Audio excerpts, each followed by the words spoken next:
everyone, I'm Rachel. Welcome to my tiny basement soap shop. 'Tis the season that everyone's thinking about the ones they like or love, so I thought it would be fun to make a heart soap today. I'll go ahead and put all the details down below, but I did want to highlight the secret sauce of this soap. It's a new essential oil that I've been wanting to try, Ho Wood, and it has a smell all its own, something earthy and woodsy and green tea-ish and lovely, and yes, I highly recommend. I ended up blending it with some diluted sandalwood and star anise, and it made this beautiful, perfumey, sweet smell that I think fits perfectly with the design that I'm trying for today. I'm gonna do like a pencil charcoal cardiac type of a line. It's not gonna be perfectly pointy, but it'll still look fun. And I am using a silicone mold. I'd recommend freezer paper because the charcoal doesn't stick to that quite as well, but I'm just going for it. I'll just wipe it off as best I can. It should be fun. And for those of you that might want to snag one of these for someone special, they will be available in my shop at the beginning of February, and I'm going to make a fun little card to go with them that's kind of like a soap pun, so I'll show that to you at the end after I made the soap.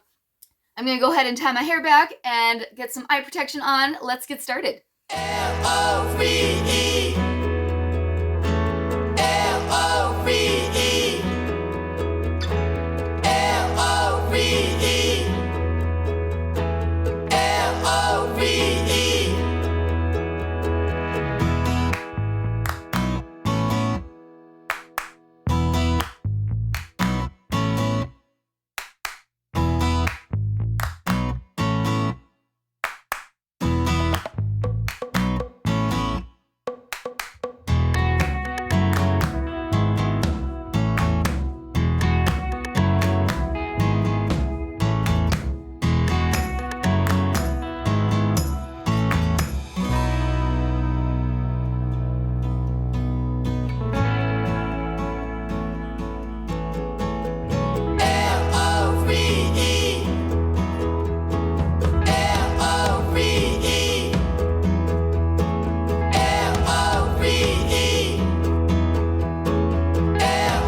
these actually turned out better than I was expecting. I struggle with charcoal pencil lines. I should have used one of my mesh tea bags to kind of disperse it. I was trying it with a paintbrush. It was more of an experiment than anything, but I still had to get down in there and kind of blow it to get it to more evenly disperse. I cleaned it up pretty good on the sides. But if you get that charcoal too thick, when you cut it, especially when it's still a little sticky, it kind of drags and messes up your design until it gets used. So just something to keep in mind. It was worth a try. It turned out better than I was expecting, like I said. So anyways, and then I promised you guys I'd show you my little punny cards that I'm going to put with these. So here it is. So I will put this shareable template link from Canva down below. It's free. I'm not like sponsored by them or anything. You just have to create your own Canva account if you want to be able to access it. I thought these were kind of fun. And then I left a little extra space right here in case you wanted to write like a gift message. So I have these set up like this for anyone that wants to do a gift message on my Etsy shop that buys one of these. So yeah, just wanted to throw that out there as an idea for you to try. And then my closing thoughts, for those of you that might be single or don't like Valentine's Day, I get it, I've been there. But the best advice that I ever have received that has changed my life: stop spending your energy trying to chase after someone or do something that's not meant to be yet. Spend that energy bettering yourself, getting new hobbies, doing good for the world, having fun. And before you know it, you become this interesting, confident, attractive person that people can't help but notice and want to be around. So I hope you find that encouraging. Try it because it worked for me and a lot of other people that I know as well. Thank you again for joining me today on this soapy adventure, and I will see you guys in the next one soon.